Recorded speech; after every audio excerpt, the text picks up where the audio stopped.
Welcome to lecture series on simple stresses and strains, first unit, third problem. The problem इस तरह से है, member ABCD subjected to point loads of magnitude P1, P2, P3, P4 as shown in figure. Figure में ये axial forces दिखाए हैं. And these forces are P1 of magnitude P1, P2, P3 and P4 at sections A, B, C and D respectively. Calculate the force P2 necessary for equilibrium. यहाँ पे force P2 का magnitude हमें दिया नहीं है, वो हमें कैलकुलेट करना है और equilibrium condition. If P1 is equal to 45 kilo newton, P1 का 45 किलो न्यूटन वैल्यू है, P3 is 450 kilo newton, P3 is towards left side at section C, it is 450 kilo newton, P4 is 130 kilo newton towards right. तो P1, P3 and P4 दिया है, P2 हमें equilibrium condition से calculate करना है. ये पहला आंसर है, P2 कैलकुलेट करना. फिर दूसरा आंसर हमें फाइंड आउट करना है, determine stress in each member. हर एक मेंबर में EB, BC और CD मेंबर में स्ट्रेस कितना होगा ये हमें कैलकुलेट करना है. इसके पहला जो प्रॉब्लम हमने लिया था वहाँ पे चेंज इन लेंथ हमने फाइंड आउट किया था, इस प्रॉब्लम में स्ट्रेस फाइंड आउट करना है. उसी टाइप का प्रॉब्लम है, सीरीज बार का ही प्रॉब्लम है, लेकिन स्ट्रेस फाइंड आउट करना है. तो determine stress in each member assuming the modulus of elasticity to be 2.1 into 10⁵ newton per mm². Modulus of elasticity same है, एक ही वैल्यू दिया है, 2.1 into 10⁵ newton per mm². It is same for AB, BC and CD. So material is same throughout, so it is homogeneous bar. But cross sectional areas are different. EB का cross sectional area है 625 mm², BC का है 2500 mm², CD का है 1250 mm². Length दिए है हर एक के, लेंथ दिया है AB का 1200 mm, BC का 600 mm, CD का 900 mm. तो इस तरह से ये प्रॉब्लम है. इस प्रॉब्लम में हमें स्ट्रेस फाइंड आउट करना है.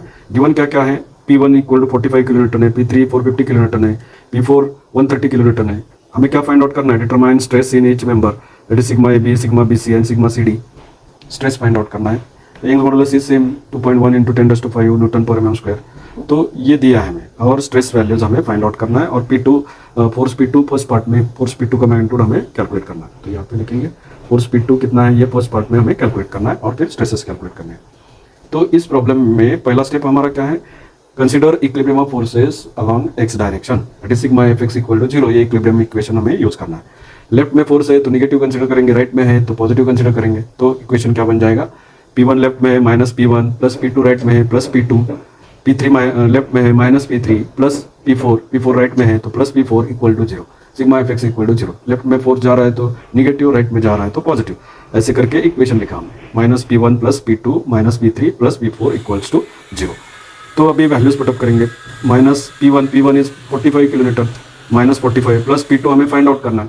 P3 450 है, so minus 450 plus P4 is 130, so plus 130 equals to 0. तो यहाँ से हमें P2 मिल गया 365 किलो न्यूटन. तो ये हमारा फर्स्ट आंसर है इस प्रॉब्लम में. फोर्स P2 का वैल्यू हमें मिल गया, दैट इज 365 किलो न्यूटन. ये पहला आंसर है हमारा इस प्रॉब्लम में. अभी दूसरे पार्ट में हमें क्या करना है, draw free body diagram of forces acting on each member. तो हर एक पार्ट में, यहाँ पे हर एक पार्ट में कितना नेट फोर्स एक्ट हो रहा है वो हमें फाइंड आउट करना है.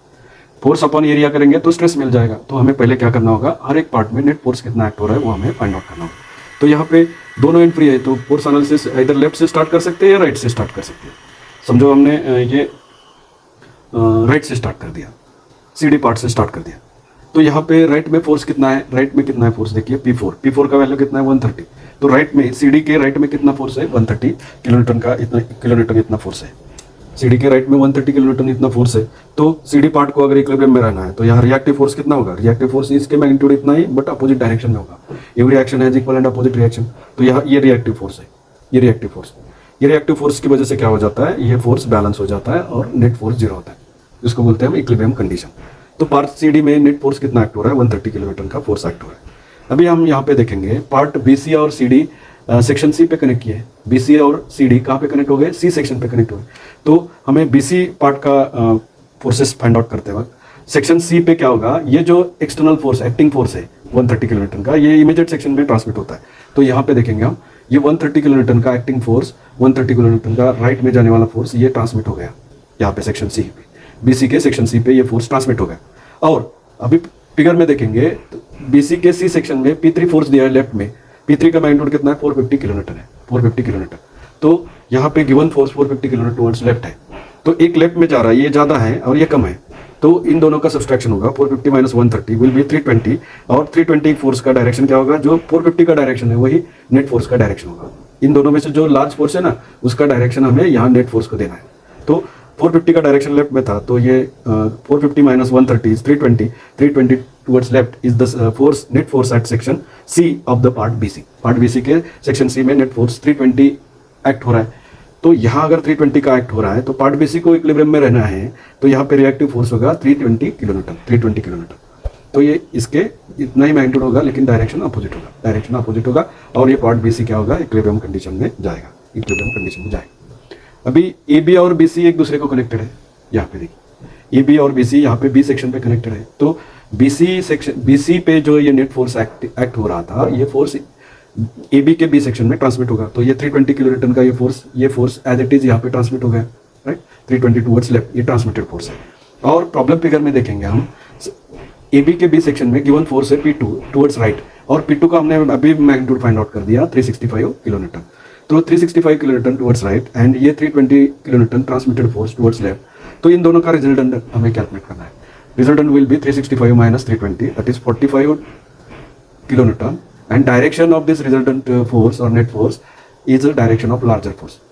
365 किलोन्यूटन का डायरेक्शन जो है वही नेट फोर्स का डायरेक्शन होगा। तो यहाँ पे 45 किलोन्यूटन टुवर्ड्स राइट ये डायरेक्शन आ गया, ये डायरेक्शन आ गया।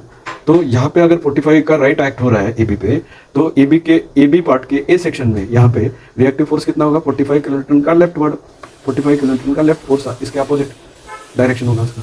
तो ये 45 किलोन्यूटन लेफ्ट, ये हमारा प्री बॉडी डायग्राम से आंसर आ गया।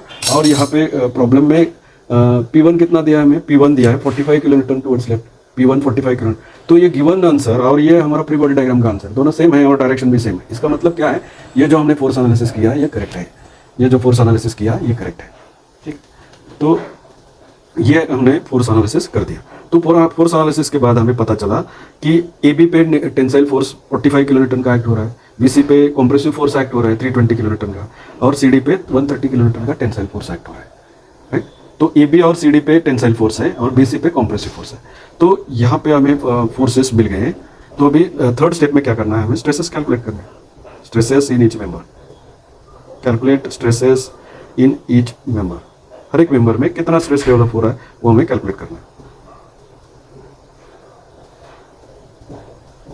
So, very first stress is sigma AB is equal to force on AB part divided by area of AB।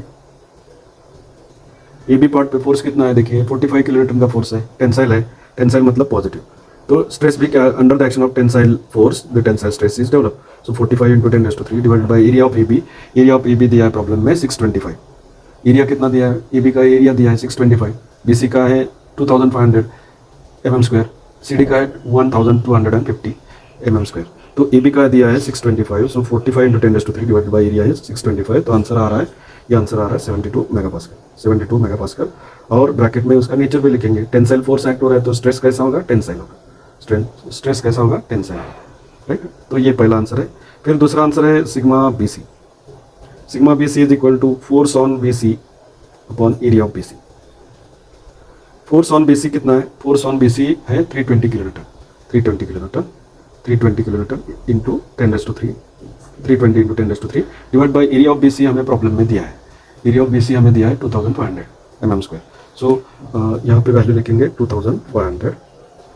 तो ये आंसर आ रहा है, ये आंसर आ रहा है 128 मेगापास्कल, 128 मेगापास्कल। और ये कैसा फोर्स है, कॉम्प्रेसिव फोर्स है, BC पे कॉम्प्रेसिव फोर्स है, तो स्ट्रेस भी कौन सा होगा, कॉम्प्रेसिव होगा।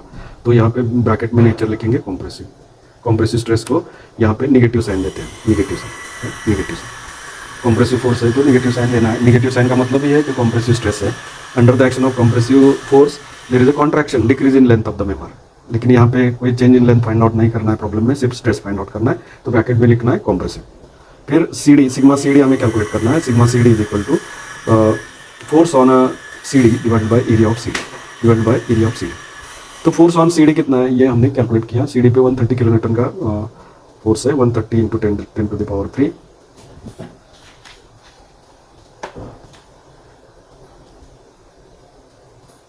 Divided by area of CD हमें प्रॉब्लम में दिया है, एरिया ऑफ CD हमें प्रॉब्लम में दिया है 900, सॉरी 1250 mm स्क्वायर, ये एरिया 1250 mm स्क्वायर, ये एरिया यहाँ पे लेना है कैलकुलेशन। तो ये आंसर आ रहा है 104 मेगापास्कल, 104 मेगापास्कल। और ब्रैकेट में उसका नेचर भी लिखेंगे, नेचर क्या है, टेंसाइल नेचर, नेचर है टेंसाइल। तो ये 3 आंसर्स हमें फाइंड आउट करने थे। ये पहला आंसर है, सेकंड पार्ट का पहला आंसर है, ये दूसरा answer. Stress in AB, stress in BC and stress in CD, ये 3 आंसर्स हमें इस प्रॉब्लम में फाइंड आउट करने थे। तो इस तरह से प्रॉब्लम आसान है, सिर्फ हमें क्या करना है यहाँ पे, ये फोर्स एनालिसिस करेक्टली करना है, फोर्स एनालिसिस करेक्टली करना है। तो मैंने दोनों प्रॉब्लम में राइट साइड से फोर्स एनालिसिस किया था। सिमिलरली आप लेफ्ट से स्टार्ट करके राइट में चेक कर सकते हैं इसको। लेफ्ट से स्टार्ट करेंगे तो राइट साइड में जितना फोर्स है, ये 130 किलोमीटर आ रहा है, तो यहाँ गिवन में भी वो अगर 130 किलोमीटर है, P4 देखिए, P4 कितना है, 130 किलोमीटर है, तो ये फोर्स एनालिसिस करेक्ट है। तो अगर रॉड के दोनों एंड फ्री है तो फोर्स एनालिसिस, अगर रॉड के दोनों एंड फ्री है तो फोर्स एनालिसिस लेफ्ट से स्टार्ट करके राइट की तरफ एंड कर सकते हैं, या राइट से स्टार्ट करके लेफ्ट की तरफ एंड कर सकते हैं। तो दोनों वे से ये फोर्स एनालिसिस हम कर सकते हैं। सिर्फ एक्टिंग फोर्स हमें ट्रांसमिट करना है, रिएक्टिव फोर्स ट्रांसमिट नहीं करना है, ये ध्यान में रखना है। बाकी प्रॉब्लम आसान है। So thank you very much, see you in the next lecture on another important problem.